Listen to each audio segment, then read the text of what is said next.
second Q&A. I posted these questions a few weeks ago here, and thought this would be a perfect time. I've been in a rave all weekend.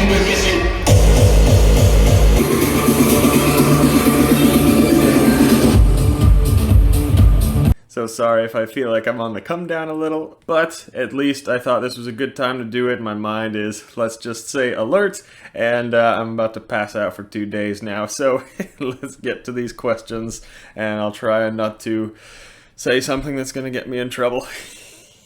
Okay, first one from Cecile Rhodes. Lots of good questions here.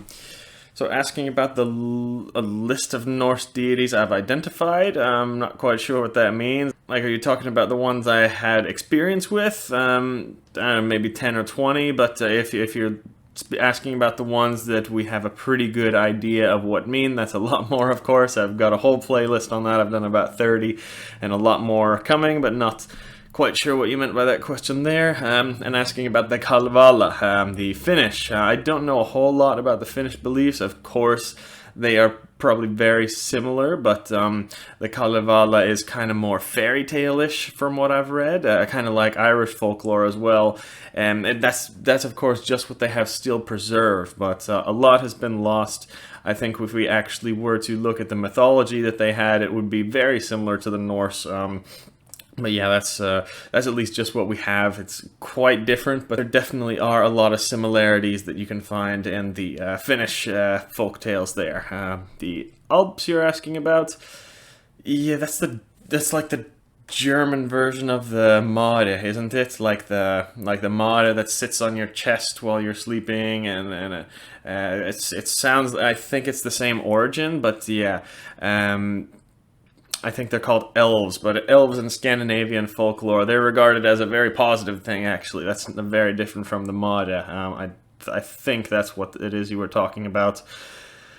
Creation myth and Ice Age. Yeah, read your little comment there. Those were actually my thoughts as well. Check my videos on Buri and Audhumla, Bestla, and the other gods and giants from very early on in the mythology. I haven't read that theory anywhere else. Those were kind of just my thoughts, but yeah, I'm not sure where you got that idea, but that was definitely my thoughts too. Not sure if you've seen my video on that. And yes, for those who don't know, last part of her question, the Germanic tribes in the Roman area, they believe that the day started at sunset, actually. We have no idea why that is, actually.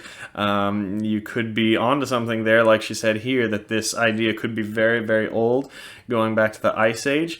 Maybe the people of the north of that time prefer to start their day actually at night, since the glare from the sun on the ice in the daylight would have been very damaging to the eyes, and maybe they did their activities at night to try and keep warm and slept in the day. That could be true, that whole Germanic idea of the new day starting at sunset, that could be something going back to the Ice Age. I had never thought about that, I guess, but that's a really good point, actually. Next, Gerard FC. Yes, absolutely it's connected. So for those who don't know, there are some very old Roman sources that speak about the Germanic tribal peoples kind of rage and battle. It sounds exactly like Berserkergang from the much later on Viking Age, but yeah, really all European cultures had some similar concept to this idea of rage and battle, fighting in a fury. In Rome, it was called furor, which translated as Adam of Bremen actually said later on in time was what Odin's name means. Odin is fury. And ancient Greece, they had their battle-like rage called Lyssa, and that was actually a deity too. I did a long video about all that. See my Origin of the Berserkers video. Berserker Boy, Norse Germanic family life. Not quite sure what you're asking about here. Is it like about what we know? Germanic tribes, not a whole lot. We don't know a whole lot. The Germanic peoples, like the Vikings and the Anglo-Saxons and the Franks later on in time, lots more sources on all of those, but we don't know so much about the Germanic tribes' family life, but of course we start to know more when the tribes started to separate later on in time, but I'm not quite sure what you're asking there. The Ull thing, do I have a P.O. box? No, thank you, that sounds nice. I don't have one, but I will. I have to set one up for my online shop too.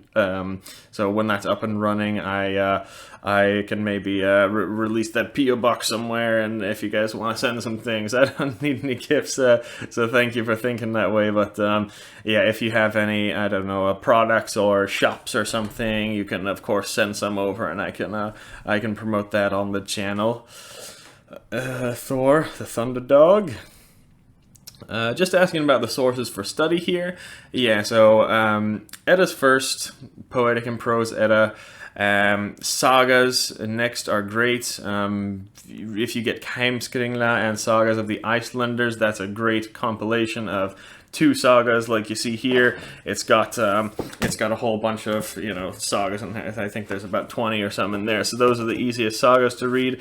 And after that, it all depends on what you are most interested in. If basically Viking history and religion, read the Prose Edda, Poetic Edda, then Sagas, and then after that you can kind of branch out to what you're most interested in. Not quite sure from your question, but those things are just at least a good start.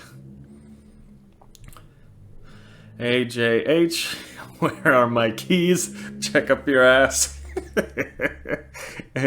That's lots of nice and funny comments here. Thank you all, people.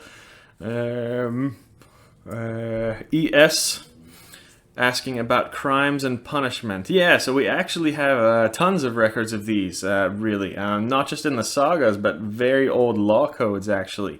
And they have origin in pagan times. Some of the law codes are even still in effect today in Scandinavia.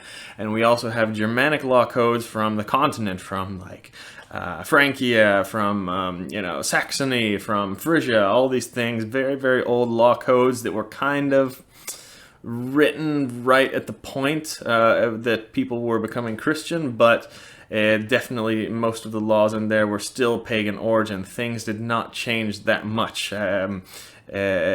contrary to what some people believe. So yeah, way too much to speak about there, and it'll take forever. I'll do a long video on crimes and punishment, but yeah, punishment's more basically 90% of the time a fine. Just a fine that you had to pay, Bergild, it would be called some places, but sometimes for the very worst crimes would be outlawry, and that was not going to jail. You weren't going to jail, you weren't banished or anything like that. Outlawry, all it meant was simply that you were not protected by the law. So if you killed someone over here and they named you an outlaw, you were not protected, basically, so that guy's family could literally hunt you down and do whatever they wanted with you. That was what outlawry was, reserved for the worst criminals there. But yeah, 90% of the time it was a fine, just that. Shiz, Ragnar's sons and what they did. Yeah, the show Vikings got a couple things right. It's fiction, of course, but even the real stories that we have about the sons of Ragnar, they say different things, so at least we can confirm a lot of it. And I will for sure do videos on that, on each of his sons, because they did different things, but yeah, that's way too long to go over in just this video. But yes, Vikings did get some things right. They just got the time frames and the people sometimes wrong, but they did get quite a bit of things right in that case. Thank you, guys. Lots of nice comments. Yeah, I said before, guys, I'm not going to start a Patreon. I just don't agree with it. I don't want to take money from you guys. I will take money from Google Ads, though. So watching my videos and sending them on to people who would enjoy them is the best thing you can do, because I think I've pissed someone off. The algorithm the past couple months was really good to me. I was getting 100,000 views a day sometimes, and actually made really good money on just ads for a couple months, but views had plummeted all of a sudden. I think I pissed some of the woke people off at headquarters, and they're not sending my videos through the algorithm anymore, but yeah, check back on the channel regularly if you want to support. I don't know, watch the ads if you want to support even more, and that's about it. But yeah, I'm not going to start a Patreon. I have an online shop that's going to be mostly for like grapplers, combat sports athletes, but yeah, some items are for sale now, but much more will be coming soon if there are any grapplers or people interested in those kinds of Norse symbol clothing. James S. asking about sexual abstinence. I don't know. Where did you read that? I have not heard anything about it in any of the Norse sources. It's possible, of course, that priestesses of the Vanir, they're mentioned in some of the sources as, they might have sworn off sex, that they dedicated themselves to the Vanir gods. Also, like the Greek priestesses did long before this, but there's at least no sources saying anything about abstinence. But there might be, especially in the Germanic tribal age. It's very possible there.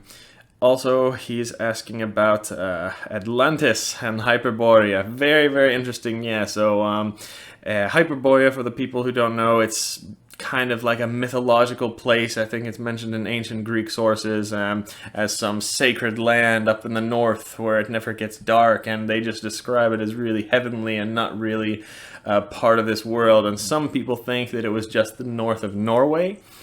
And some people think that it was just something symbolic, like are they describing like another realm or something? I'm not too familiar with the Greek sources and their metaphorical language there. I think there's probably some truth to it.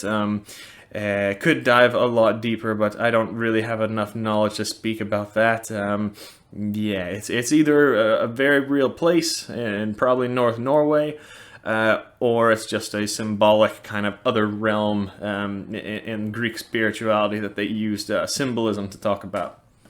Stoned Age, what was quality of life like? That depends who's asking. Other parts of Europe had, cities and infrastructure. In those places, they would probably tell you that they were more advanced and had a higher quality of life than the primitive, barbaric, heathen tribes living in the small villages in the north of Europe. Me, I wouldn't want to be caught dead in a middle-aged city like Rome or London, and unless I was raiding it, I don't want to be any of those nasty places. But in my opinion, I think we have plenty of records that Scandinavians at the time were healthier, stronger, taller, and actually cleaner and more fancy even with their clothes and their style. It wasn't even close in my opinion, but of course a Roman or Italian or a French person might tell you something different, so it all depends who you're asking. But I think a nice comfy life in the countryside is much better than any city, any time in history. So that's just me. Akos Sensei, take on creation. Watch my video about Ymir and also Bergilmir, Thrudgilmir, and Aurgilmir, the earliest giants in the mythology. It definitely seems like our ancestors had some knowledge of the Big Bang and how worlds form together. Very interesting, and I know the Hindu mythology and I think some of the ancient, Middle Eastern mythologies had similar myths about creation. Who knows if they were right or not? I mean, even today, the Big Bang Theory is just a theory. We don't know if that actually happened, but it's very interesting how close they all were, and they probably knew a whole lot more about how the universe was created than we are led to believe. Get out of my way. Yeah, of course, Vikings, the TV show, did get some things right. I mentioned that before. I'll make maybe even a little series about the things that the Vikings TV show got accurate, because I think people like those videos. Those have been getting the most views, but yeah, they did have some very, very good historians working on the show, but the directors just didn't give a shit most of the time, and they did their own thing. But yes, there was, of course, a lot of things right about the Vikings TV show, but yeah, just mixed in there with a bunch of garbage. But that's okay, it's entertainment, I'm not mad at the directors or the producers or anyone for making a show that isn't historically accurate. I'm mad at the millions of people who are looking at that show and thinking that everything on it was historically accurate. That's the problem with it. But as long as people can watch it and say, hey, this is fiction, this is, you know, some history in there, but most of it's not true, then that's okay. But unfortunately, that's not what's happening. Blank niche, a few questions. Did they see themselves as defenders against Christianity? Yeah, for sure. Later on in the Viking Age, for sure. But it wasn't like the Scandinavians hated Christians. We can see Christians and missionaries coming in, and they were allowed to live there peacefully. The whole Viking Age, pretty much. And it wasn't really until the Christians started getting violent that the Norse peoples actually fought back. But Christians were allowed to live in Scandinavia peacefully for a while before that, actually. I forget the source. It's very, very early in the Viking Age. I think the missionary, Ansgar was his name. I don't know the source right now, but I'll put it up here. And he spoke about the first missionaries coming to Scandinavia. It ended bad eventually, and they ended up killing all the missionaries and kind of not accepting any further Christianization attempts. But at the very, very start of the Viking Age, you know, it was all okay. Like, they didn't just hate Christians; they welcomed them in and let them live there peacefully at the start, at least. Cool story. Yeah, so about Irminsul starting the Viking raids, he's asking. Yeah, that is the theory of many of the people, that the reason the Viking raids started was in retaliation to the Holy Roman Emperor Charlemagne and his massacre of the pagan Saxons and chopping down the sacred site of Irminsul. Our brothers and our neighbors there, it was probably our sacred site too. They were right next to the Danes, don't forget, at the time. Then the Vikings, the theory is they started to retaliate and kind of raid every major Christian site in the north of Europe. That's the theory. We can't be sure. Look, raids happened everywhere long before the Viking Age. Really ancient. Watch my video again about the origin of berserkers and koryos. But it was small bands of young men all over the place, and the Scandinavia was the same. But then when the Viking Age came around, the raids became much larger and more organized at this time. So yeah, it makes sense. And then last question, marrying a Norwegian girl. Good luck. I'm not a big fan. I don't like Swedish girls either that much. Don't mean to hurt anybody's feelings, but I probably like Finnish or Danish. Probably Dutch best. They're just as pretty as Norwegian or Swedish girls, but you'll drive yourself a lot less crazy if you get with a Danish or a Dutch girl, so I would prefer one of those if you're looking for a wife. Just tips from me. Norwegian girls, they're not going to be very happy if they read this. But RB, just wondering where to start. Yeah, so I answered this question above, too. Poetic and Prose Edda to start, but again, please don't stop there. And this goes for any of the newer people watching. Even the people who have been into Norse paganism for 20 years or so. Some of them have never read a full book in their life outside of kindergarten, outside of primary school, and then as adults they read the Poetic and Prose Edda like they were literal events, and they treat it like their Bible, their holy grail, and they act like fully awakened gurus in the Norse ways just because they've read 2 books. When in reality, if you do that and those 2 books are the only ones you read, you're actually going to get further away from the truth of what the real religion was like. The Eddas are not even 5% of what you need to get a good understanding of the Norse religion. So start with Poetic Edda and Prose Edda, but after that, read the Sagas, read the archaeological books, and, you know, the best books, in my opinion, to learn about the Norse religion and actual, like, realistic practice is to look at comparative religious books. Look at religious practices from all around the world, and you can see how incredibly similar they were, and we really weren't that different.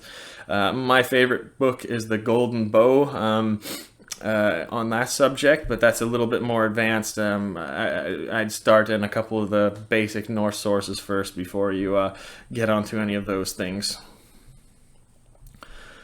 Jacob Jones, the gods as real humans. Yeah, I've done lots of videos on this. So we have some actually very reliable sources that put a few of the gods as real humans. Not many, but a few.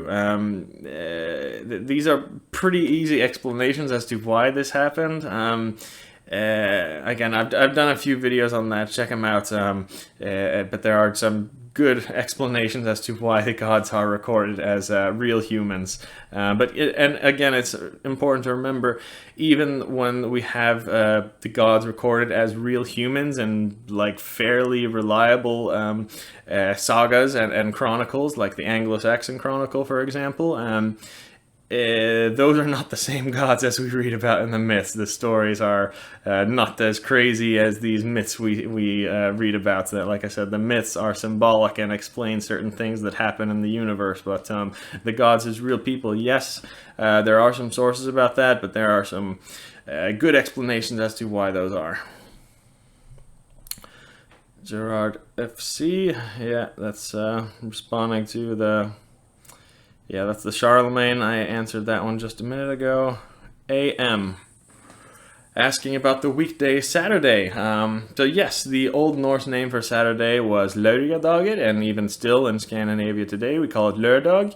But in Old Norse it meant bath day or warm water day. So yes, probably a very ancient day that we all took a bath. That was bathing day. Was it associated with Loki, he's asking? No. All the weekdays we have, you guys probably all know this: Monday, Tuesday, Wednesday, Thursday, Friday. They come from the Old Norse god's name: Wodenstag, Wednesday, Thorsdag, Thursday. All of them have names except Saturday. Saturday comes from the Roman god Saturn, right? So the equivalent for Saturn in the Norse myths would be Freyr. So yeah, we could maybe assume that it might have been called Freyrstag, yeah, they use the Roman one for that, even though they use the Germanic gods' names for all the other weekdays. Corn King, good sources to read sagas online. Yeah, of course, buying them in book is cool, but there are a lot of them online, actually, in English and Old Norse. I forget the website, but I'll put the link up here and probably down below in the description, too. There, it's actually a real good website with compilations of sagas, and it's all free, too. So if you want to do that, that is going to be down there in the description. Bodero, converting to paganism.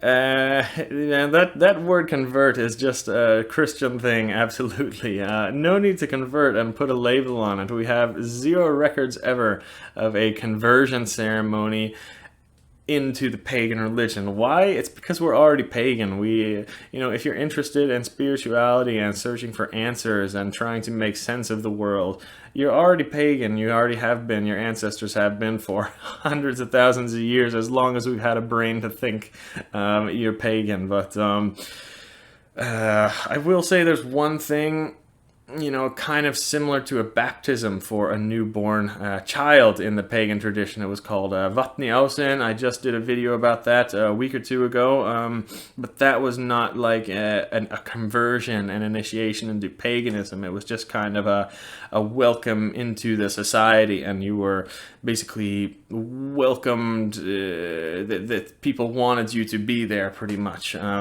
But yeah, no process for converting into paganism.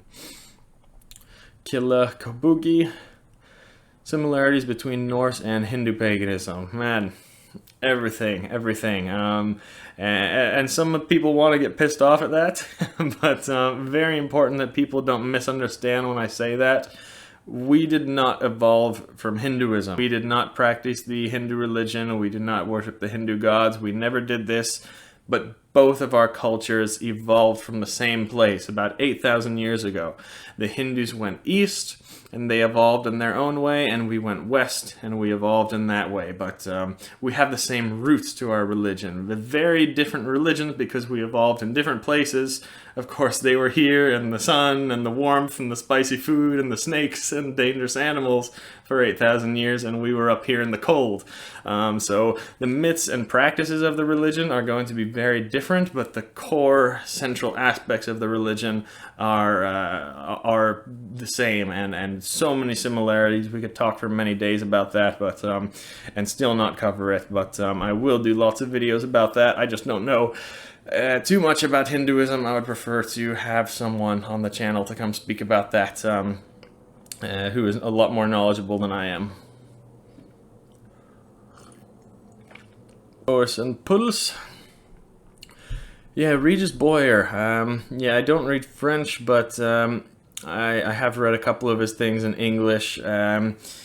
Yeah, so this is a theory held by quite a few people, and that is that the Aesir-Vanir War was about the merging of the two cultures and meeting in Scandinavia, this kind of fertility-like cult that was focused on, you know, crops and farming and things like that, and the war culture that came up from the south, and that's when they had their war, and that's what the Aesir-Vanir War represents, not the two gods, but the two tribes of peoples that were very different, coming into a clash in Scandinavia. So that's what I believed too for a while. We know this migration happened about 3000 BC, I think, sometime around there. But I read something just recently that had a different theory about this. I forget the source, but I'll again put that up there. And it's that they were not two different cultures meeting each other, but a conflict between two different classes of the same culture, namely the priest and the warrior class of people, of the Indo-European people. And we see this all over in European cultures, and the reason we believe that this was kind of a common myth is because there are parallels to this Aesir-Vanir type war. We find it in Roman mythology and also Hindu mythology, so it could be very, very old, and this myth could stem from long before the time when the first cultures migrated to Scandinavia. Again, could be 7,000-8,000 years old. So it's just another theory, but I will do a more in-depth video about that. Logan Douglas. Who was my favorite Viking? Håkon the Jarl, absolute hero. He won really, in my opinion, the 2 or 3 most important battles that we ever had in Scandinavia. He was also hilarious. He went around Scandinavia talking shit and making songs, slandering Harald Bluetooth, and yeah, raiding everywhere. And he also banged the most beautiful woman in all of Norway, inviting them into his place and sending them back home. And then he pissed off all their fathers, and he got the whole country to hate him. But yeah, he was a fucker, but an absolute rock star. I don't think he lived, I think he was only in his 20s. I don't think he lived to be 30, but yeah, he's my favorite Viking. Hilarious story, and I'll make a video on him soon. Blake asking about offerings given to the spirits, how and why to do this. I covered this in my Blut series. Yeah, lots of videos on that playlist on my channel. Check it out. I'll get into specific spirits in other videos, but yeah, a lot of these records come from later on in the folk tradition, actually. But most of it, of course, can be dated back to pagan times. We just don't have a whole lot of records of that, of course, coming from pagan times where the sources were all written by Christians. Barnacle. Another one here asking about the land spirits and elves. So yeah, lots of old ways, lots of old traditions, and I will go over those rituals. But just for the starters, just for now, just try to be aware of them, you know. Seeing these in the land spirits and the whatever forest spirits and elves and things like that, it comes down to meditation at the end of the day. If you're just walking by and you don't notice these things, you don't notice these energies, you're not going to have any contact with them. You're not going to get anything out of it. But if we can shut our brain off and just pay attention to things. Pay attention to things that we see, pay attention to things that we feel without thinking about it, without having any judgment. You just see it go by and let it be like that. That's all meditation is about at the end of the day. And when you do that, you can start to feel things. Things will come to you in your dreams too, if you know how to distinguish between them. I'm not that great at it, but I can tell you what the sources say in a longer video, but for connecting with certain spirits in the sources, you can learn from anyone who is good at meditation or lucid dreaming. That's not difficult. These were common things that all people knew how to do long ago, but us today, we need a little training to get good at it. But it's definitely not a difficult thing to do with some time. Zarko Karadzin. Yeah, Balder, I've done many videos on Balder and his whole death myth and how all the other gods in the story leading around Balder's death. That interpretation is pretty clear. Check those videos out. It's on my Interpreting the Gods playlist. So Balder's easy. Tyr is not so easy. He's much more complicated and will be a long subject, but that's sure. He's actually my favorite god, and I will do videos on him. T.H. Nielsen, Advanced Battle Tactics in the Viking Age. Yeah, actually, that is one thing that the historical sources do go into detail on.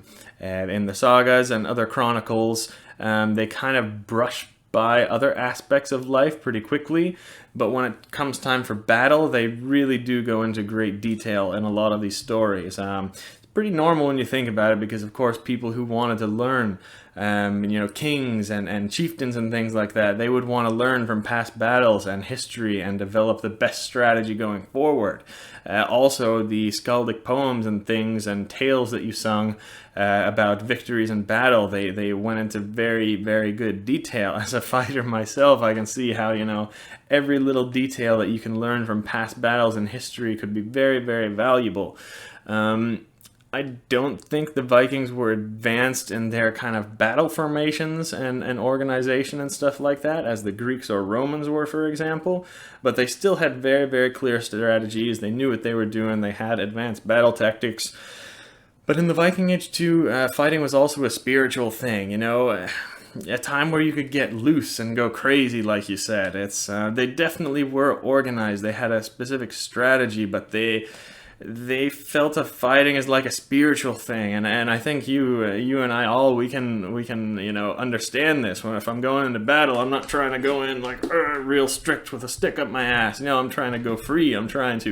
Fighting is just an expression. It's your chance to go free, a chance to just let loose for a little bit, and that is how it was also viewed in the Viking world. So that's a good question actually, and I'll probably do a video on that. CED.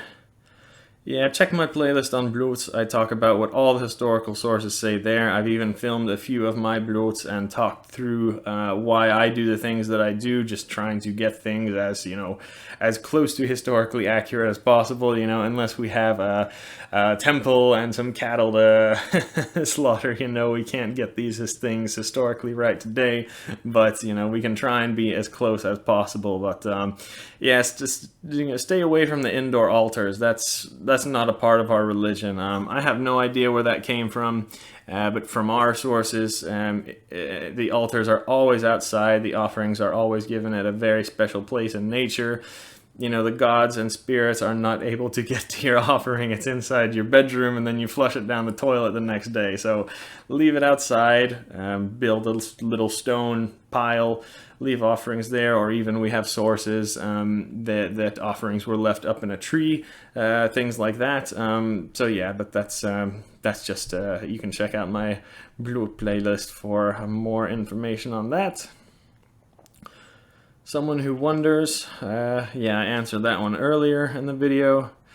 Yes, the Vikings really did raid a lot, long before the Viking Age, and they didn't just raid on Christians. That is the misconception. Some of the idealists like to deny these types of things, but we actually have plenty of sources that raids happened long before Christianity was even coming into Scandinavia. It's just kind of that aggressive expansion of Christianity probably motivated the Vikings to raid in larger and more organized groups. Matthias Lunger asking about explaining paganism to a diehard atheist friend. You trying to explain or just convert? Yeah, it depends. It depends on the person. Some people are interested more in the spirituality, and in that case, they want to learn. The ones that aren't, even me, I have a lot of really Christian friends who don't want to hear about paganism, but most of them are interested in history, and they really love to learn that way. Even if they're not interested in paganism, they're interested in the beliefs of their ancestors and the things they believed, especially when we find some similarities between, science and paganism, or Christianity and paganism. It's all... that's all interesting to everybody, I think. So you can either take the spiritual approach or take the historical approach with your friend, depending on who that is. But yeah, honestly, for the pure atheists that also don't give a shit about history, that's going to be very hard. They're going to be lost. It's going to be very hard to convince them to get interested in it. Yeah, we can send them to Mars and make Bill Gates as their emperor. So... there's no way of saving them if they're that set on their atheism. Yeet Machine. About Varg's amnesia theory, he's asking. So yeah, the theory, for those of you who haven't read Varg's books, a very old ritual that we all had, not just in Scandinavia but in Europe, was to enter the burial mound where our ancestors were buried and take some of the items out. We know this happened. We have archaeological records of it. We have written records of it. But the theory is, by recognizing these items that we take out of the burial mound, we start to remember who we were in past lives. Like an amnesia patient. He also says that's why we visit sacred places in our tradition. It's because these things that we have seen in past lives help us remember who we were. Great theory. It makes a lot of sense. I believe it, and it does make a lot of sense, and I think we should do it. I'm just not 100% convinced that it was actually done in history, or at least not done as regularly as he's claiming.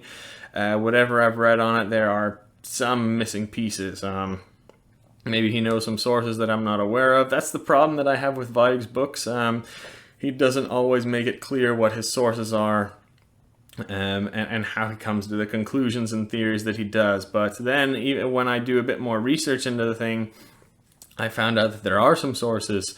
For example, in Buddhism, the Dalai Lama, he does this exact same ritual. When they think they have found a new Dalai Lama, they'll bring the kid there and they'll show him things from past lives, and he has to figure out and point to him and take which ones were his in order to kind of prove that he is actually the Dalai Lama reincarnated.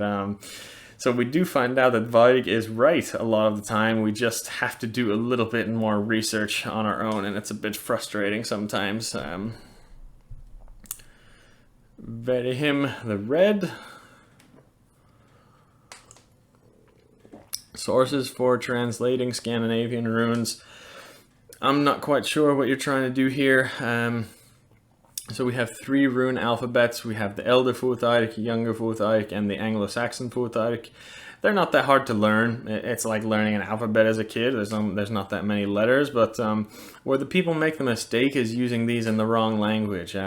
Younger Futhark was only used in Old Norse.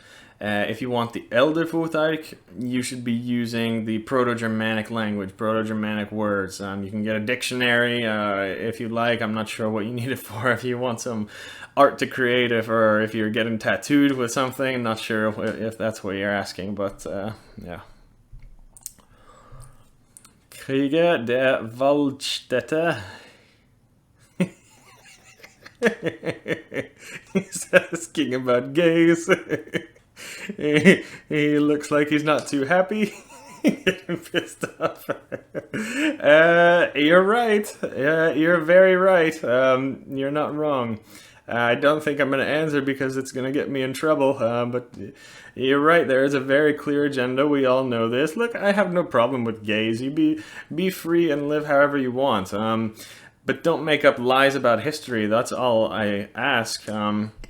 And I don't want to hear any shit from people either. Okay, listen, I came up in the Berlin techno scene. All of my friends are gay, and I've stood up for them many times. I've done a lot more for gay rights than any, internet warriors who are just writing angry comments. I've actually stood up for friends and for gay rights. But yeah, I'm all for freedom, no matter who you are. But I'm not okay with people making up lies about my ancestors and our ancestors so they can make themselves feel better about their personal choices today. No, you don't need to twist history to excuse your behavior. Own up to it and be proud of yourself and your actions and be an honorable person. Yeah, guess what? I like to wear low-cut shirts, okay? You see this? I get warm and I like to feel the breeze. But this was the most shameful type of clothing you could wear in the Viking Age, and you could be punished for it. You could be divorced and from your wife, and even punished if you were just caught wearing a low-cut shirt like this. You don't see me going around making up lies that low-cut shirts were fashionable in the Viking Age. And yeah, the people arguing about these other types of things, they use the same three sources to argue that, being gay in the Viking Age was not only accepted, but encouraged. I have a video going over all those sources and clearing up their lies, but I don't think I'm going to release it because I'm going to get in trouble. But yeah, that just shows the type of society we live in where you can get in trouble for speaking the truth. And, that's just how it is. But, yeah. Mother Trucker. My Havamal series, I'll probably start that over. Honestly, those were just some crappy videos that I made at the start of the channel. I can do them better now, but honestly, those are probably just rants that are gonna get me in trouble too. Fire Owl. Yeah, all the music in my videos are ones that I've produced. It's music that I make. All my music is on my other channel. It's not very good. I'm still learning a lot about producing, but I've made a few songs that are alright, but there will be a lot more to come eventually in the future, just not so much now, but you can check it out on my other channel. I think I'm trying to get it on Bandcamp or Spotify or SoundCloud or something like that. Chandler Holloway, favorite books. Ja, I answered that one earlier. Tim din busk, han er norsk.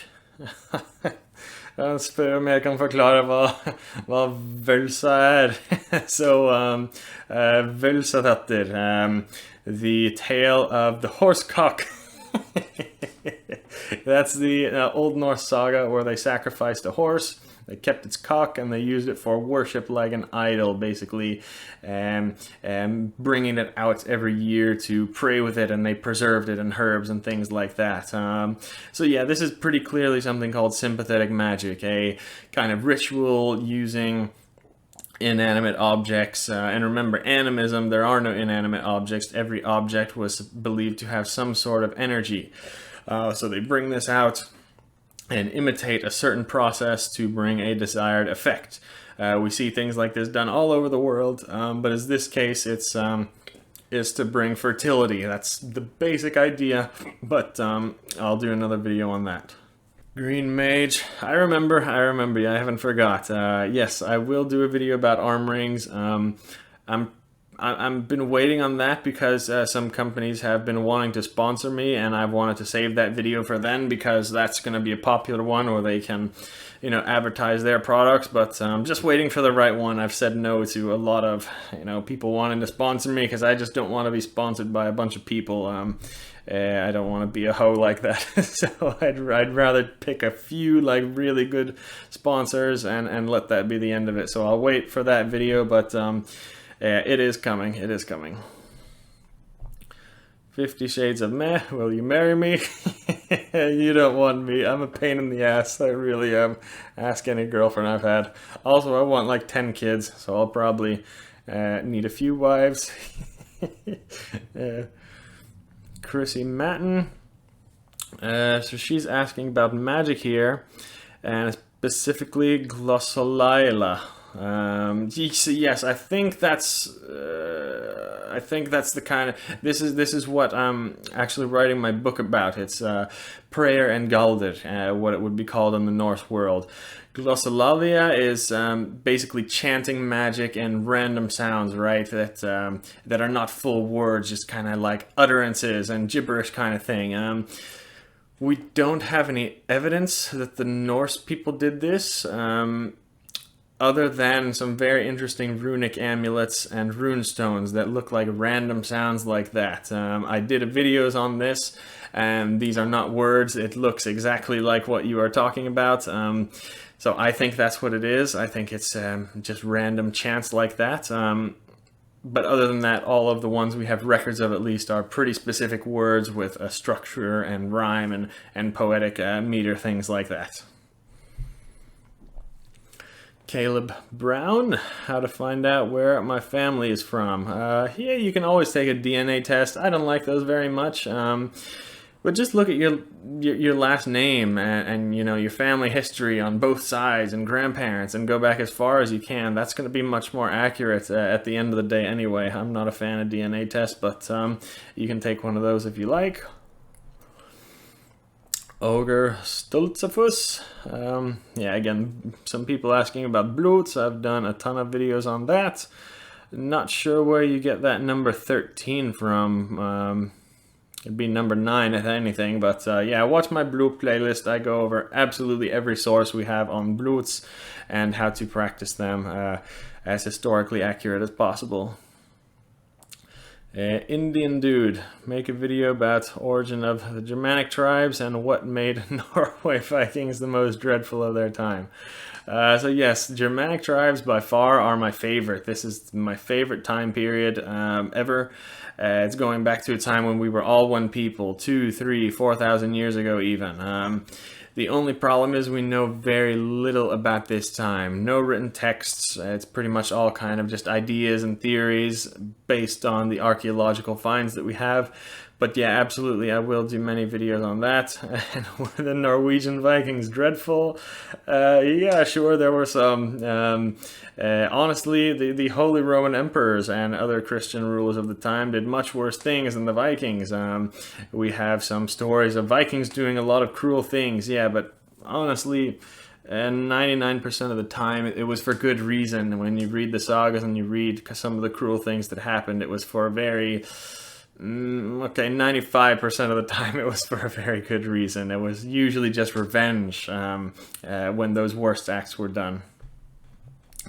Susan Schaffner, differences between animism and pantheism. I just did a video on that, hope you saw it. Carl Heckscher, are we being drawn back or called to the ancient ways? Not sure what that means, but yeah, humans have always been interested in their own history, but I think now more than ever, the average person has more access to information about history than ever before, so it's easier to get into. Also, science has been proving a lot of these things our ancestors believed in. It's true, so that makes it even more interesting that they have some ancient knowledge that we were not aware of. So that's, I think, why more people today are being called back to the ancient beliefs of their ancestors. Will Moose. Yeah, so about the gods not being believed to be like superhuman Marvel characters, but certain forces of nature. Yeah, so lots of sources actually, like any other pagan religion. It's a long subject. We're not going to find really many texts that say, okay, this god represents this god represents this, of course, because these types of things would not have been allowed to be written down. But we have tons and tons of evidence and clues that, of course, suggest that, not just in the Norse world, but all over Europe in very ancient mythologies. But the first source is honestly, first and easy one, just look at the names of the gods. It's that easy. If we actually translate the gods' names, 80 to 90% of them, it's very easy to see what they represent in nature or the universe. Like the gods Sol and Mani, of course, they represent the sun and the moon.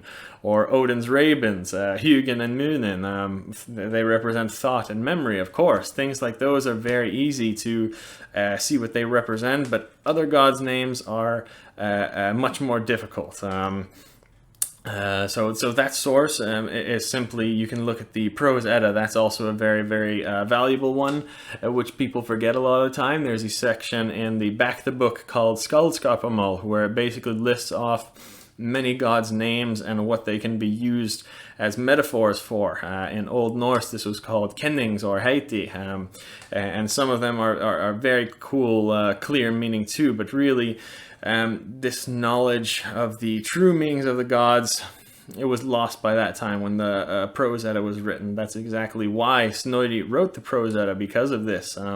He says that in the first part of his book, I think the very first paragraph actually. But if we go back to the age of the Germanic tribes, they had full knowledge of this. We see in Tacitus' works and other Greek works that 700 years before the Viking Age, or a little bit before, you see a clear difference between the Romans, who worship their gods as idols and like superhuman, like Marvel characters, but the Germanic tribes saw them in their gods were in certain parts of their nature. They were very real parts of their nature. So yeah, I did a video on this, but I'll do another one with some more sources from all over the world, because it's something we all have in common. It just happens at different times when we lose this understanding of what a people's gods really are.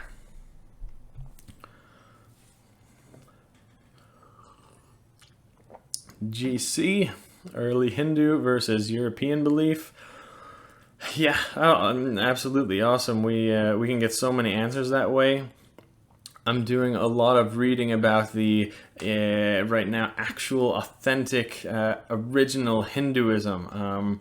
But yeah, I would love to do a video like that with someone more knowledgeable than me, and we can compare the two beliefs. That would be the coolest. But yeah, Hinduism of today, again, is very different from the Hinduism of, 4,000 or 5,000 years ago. So it's that too is a bit, we have to look into the old sources to get the truth. Snake Eye EJJ. How did the Normans become so posh and aristocratic?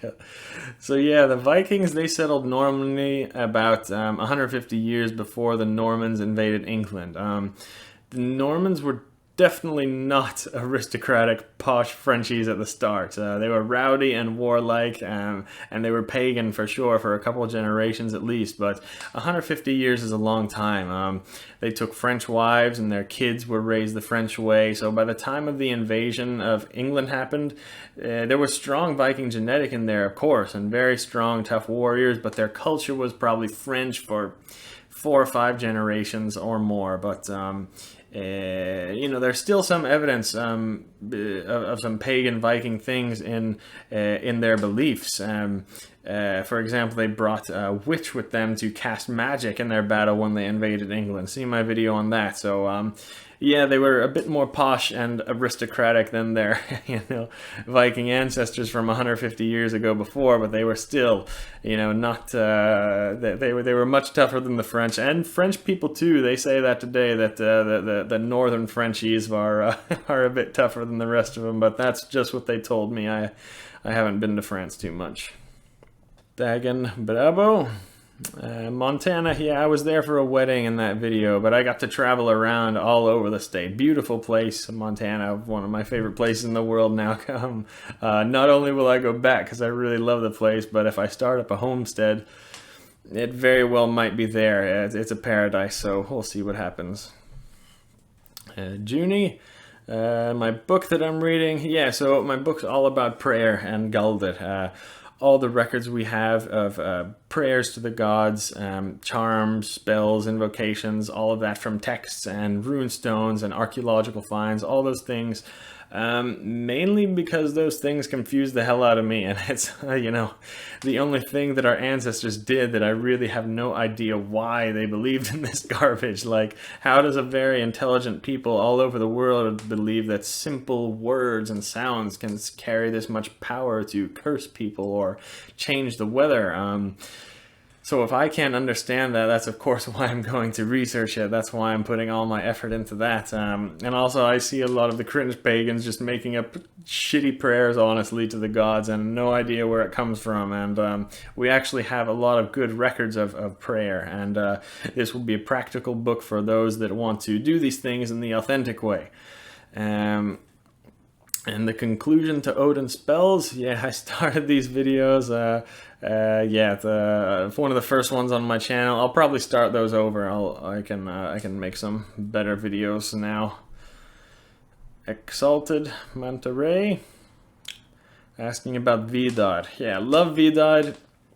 We don't know a whole lot about him, but the few times he is mentioned, we actually learn a lot, especially about pagan ritual that's filled in the stories of Vidar, like actual rituals that we can do, you know, with funeral practices, war and revenge practices. But Vidar, to me, absolutely seems like he's some kind of forest spirit, some kind of collective spirit of the forest and wild nature. But there are a couple theories about Vidar, and I'll go over that in other videos. Peach, Odin being connected to the Hanged Man and Tarot.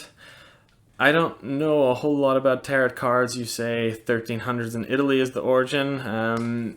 Yeah, it could be, I guess. Don't forget, after the fall of the Roman Empire, northern Italy was basically taken over by the Longobards, which was a Germanic tribe whose primary god was Odin. Very warlike people. This was almost 1,000 years though before, you know, the first tarot cards popped up, like you said. But yeah, northern Italy still, even today, has a lot of Germanic ancient things in their culture still existing. So definitely possible that Odin could be the origin of the Hanged Man there. Maybe even more if I look at the tarot cards a bit more actually, but I just don't know enough about it. Austenbergen, about Celtic paganism. Yeah, I don't know a whole lot about it, but I will definitely do videos about some of it because it was very, very similar to the Norse. I think what you might be thinking about here is Finno or Urgic paganism, because there are these have some clear different roots than the main Indo-European pagan religions, because Celtic definitely has the same origin as the Germanic, Greek, and Roman paganism. Easy, we know that for sure. If we go back to far enough, we were all one people. But the Finno-Ugric is something a little bit different. That comes from a different family of language and religions. But yeah, that's not sure what you were asking about there. But yeah, I can do more videos about that. Zil, the Midsummer movie. Yeah. Pretty good. I didn't like the movie that much. I'm not a fan of those types of movies, but I was actually really impressed with the historical accuracy. They really dove deep into more recent folk tradition, and they do really deep into very, very old ancient cult practices long before the Viking Age. Whoever worked on that movie really knew what they were doing. They really have some good knowledge. Of course, not all of it is based on reality, but I was really impressed by how much they actually knew about the true beliefs of the people there. Kimber Blue, the Norns. Yeah, absolutely. I'll do a video about the Norns. It's gonna take 2 hours probably. We have so many records from all over Europe at so many different times in history with these 3 women associated with faith. It's really deeply involved in our culture all over, even long into Christian times actually. Yeah, I think I'll probably split that up into many videos because there's just so many subjects to cover there. But just a quick tip for now. They can come to you in your dreams too. I've had some life-changing experiences with that, and I think the strongest is yet to come. So yeah, I'll be doing videos on that for sure. Logan Gear asking if Utiseta is applicable in modern times. Yeah, sure, absolutely. Utiseta was done basically for divination or to gain wisdom or strength. Of course, those things are positive to us no matter what time period we're in. Shitty people is that people don't know what it is today. If people see you sitting out all night like a crazy person on a burial mound or at a crossroads, they might shoot your ass or call the cops or something, whereas before, you know, people would do these things together. We wouldn't have to be alone. It would be certain times a year, maybe at the midsummer or Yule or at the Vetternatter. People would go in groups and go out and sit on these burial mounds together. So it would be a community type thing. But Yes, I have done it. Very powerful experiences. Just be very careful if you do, because it can be intense and even dangerous for your mental health. Just start by sitting out in nature for an evening, or even on a rooftop, and progress to other places if you'd like after that. Witcher Silver Steel asking about the Christian influence in our myths.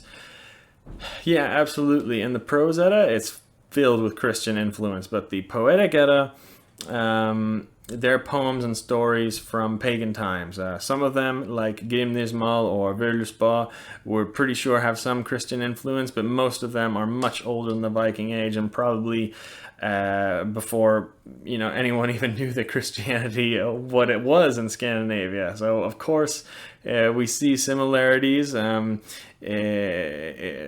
prove how old they were. If we see similarities from the Norse myths in other mythologies like the Greek or even Hindu, we can say that almost certain they have the same origin, going back 4, 5, 6, 7,000 years ago. So yes, some are very, very old. Yeah, but it all depends. Some are younger, some are older, but it all depends. Yeah, for MMA, yeah, main style is boxing, but been learning all the other stuff now for a few years now. Here's one more question. When was the shift from Tyr to Odin as the main god? We think maybe the 1st century BC, but that's not known for sure. That's just an estimate of some of the scholars, but I'll do a video about those sources soon too, because Tyr is my favorite. Mikai86 asking about the gender fluid Viking they found in Finland. Yes, you are right. I will get in trouble if I answer that one too. You said it right there. Very funny how in recent years they're magically finding all these things like this. Here's the thing, is it true? Is it a gender fluid Viking in Finland? Maybe, maybe not.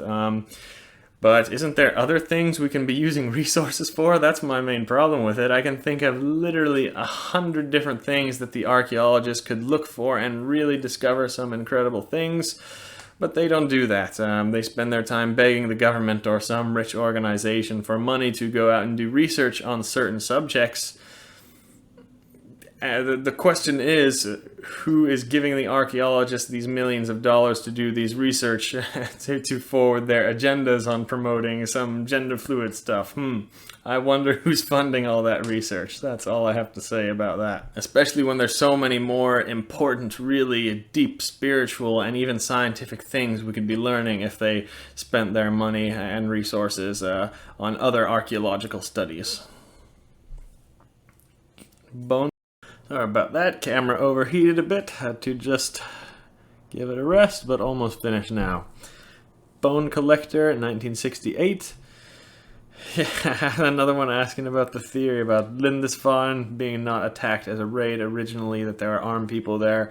Yeah, of course there were armed people there. It was one of the richest spots in the north of Europe. Yeah, there are lots of theories about why that happened and why that started it. And that this was the reason that the Viking Age started. Even one theory that it was, simply a retaliation to the violent Christianizations that were heading into Northern Europe. Like I said before in the earlier question, we always had raids. See my video about the Korios, but it was, a European tradition for young men going out in small bands, raiding neighboring villages, long before the Viking Age. Especially Scandinavia, we have always done this, but it just got a lot more violent and definitely much larger and more organized in the Viking Age. And the theory is that this was a retaliation to Christianity, because Lindisfarne was actually where all the Gospels were being printed for all Northern Europe pretty much, and one of the richest places, and that a lot of the religious leaders were getting their instructions from. Definitely no written sources are going to tell us that, of course, because they were all written by Christians, but yeah, it's possible. Elfie, from Brazil, but Swedish family. Did the Vikings, our gods, get there? No, but, of course, certain gods that are what we find in nature or the universe would be there in Brazil, of course. Yeah, I would be, if I was you, I'd be interested in learning some of the tribal religions in Brazil and looking if there were any similarities to the Norse. My guess is that there probably are a lot of similarities, especially with spirits involving nature, but also look up Wotan, spelled like this. I'll put up here. Said to be a god who came into, I think it was Mexico, with incredible similarities to Odin, actually. So that's an interesting thing for you to do some research on. Tyler Durden, like Fight Club. Books to recommend for kids 8 to 12. Yeah, I think they're old enough to read the Prose Edda. Yeah, they should be good enough at reading for that, right? I started reading it before that, or maybe even an easy translation of the Poetic Edda, like Jackson Crawford's one. But yeah, a more complicated translation of the old poetry, or the a bit more advanced things, maybe wait till they get a bit older, but I think they should be able to read the Prose Edda pretty easily there. Maybe even some of the legendary sagas, they're a bit easy to read. Tristan Hunt. Non-warriors, where do they go when they die? So they go to hell, of course, but then reincarnated. And most of you know by now, if you watch my channel, but hell is not a bad place in the Old Norse beliefs. It's just a resting place for our spirit to go while we wait to be reincarnated. And yes, at least from the sources, it does seem like we are there with our ancestors and loved ones while we wait. We're all waiting there together in hell until we wait to be reincarnated. But unless you're seriously advanced, honestly, and aware of your kind of spirit and consciousness, you're probably not even going to know you're there. Compare it to a very, very deep dream that you don't quite know you're living there. That's my guess as to what it's going to be like. Also, the descriptions of hell from the sources, but yeah, there are things we can do to be a bit more prepared for this, like meditation practices from the Eastern beliefs. And what I'm working on is to even, kind of try and figure out the process of reincarnation so we can actually have control over who, where, when we are reincarnated as. And it definitely seems like this was practiced in the Old Norse sources. And we can be with our loved ones in the next life too, because that's what we really want. I'm assuming that's why you were asking. You sound like you're with a wife or something and you want to be together forever. No worries, we can try and figure that out. Directius, if the gods are metaphorical, how do we worship and pray to them? You said it right there. Worship and pray is a very Christian thing. Really what we want to be doing as pagans is invoking gods, invoking spirits, invoking energies. That's what the historical sources say. Getting on your knees and praying before bed every night, or going to worship every Sunday is not a pagan thing. Never has been. The energies that are the gods were called upon for very specific purposes at very specific times. For good crops or fertility, you'd sacrifice to Freyr once a year. For victory, you would sacrifice to Odin. For good health, to Thor. And we can go down the list like this. Each god is associated with a certain thing, and you can invoke that energy to bring help to your life. And some gods are even just tree spirits or nature spirits, and we can really just honestly go out in nature and leave some food in the tree to do like that. All kinds of different ways, but it all has a purpose, remember. A specific time, specific place for these kinds of things, and definitely not the Christian method of worship. That looks like it's about it. That video got long. All right. Thank you for all the questions, everybody. Hope that answered some, and that has also given me a kind of a good idea of the videos that I should be making in the future. I'm not going to lie, I have to kind of kind of get some more views so I can continue growing the channel. I don't know, the stuff that I'm interested in is mostly the religion and the magic, but did that poll and most of the people are not interested in that kind of stuff, so I will always remain true to those roots. This is going to be a spiritual channel about religion, but a lot more people are joining now and they just want to know some general Viking history, and I'll do more videos about that because they get more views anyway, and I can take some more money off of ad revenue. But I will be continuing to upload those, and this is gonna give me an idea of what you guys are most interested in. So thank you for all your good questions, and that's all I have to say for today, I guess. Time to go pass out for about 2 days. Vi ses nästa gång.